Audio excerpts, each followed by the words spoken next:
তোমার নাম কি? কেবল মন। কোন স্কুলে পড়ো? হরিয়া সরকারি প্রাথমিক বিদ্যালয়। কোন ক্লাসে? 2A। আম বানান করো। সরিয়ার আম। কলা?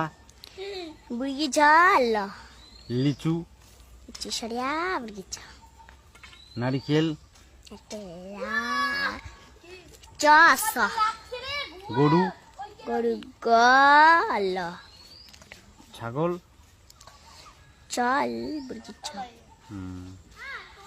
3 দফানো কত হয়? 12।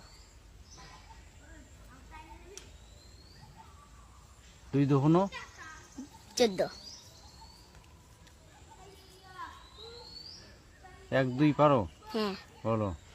1 2 3 4 5 6 7 8 9 10 11 12 13 14 15 16 17 18 19 20 21 22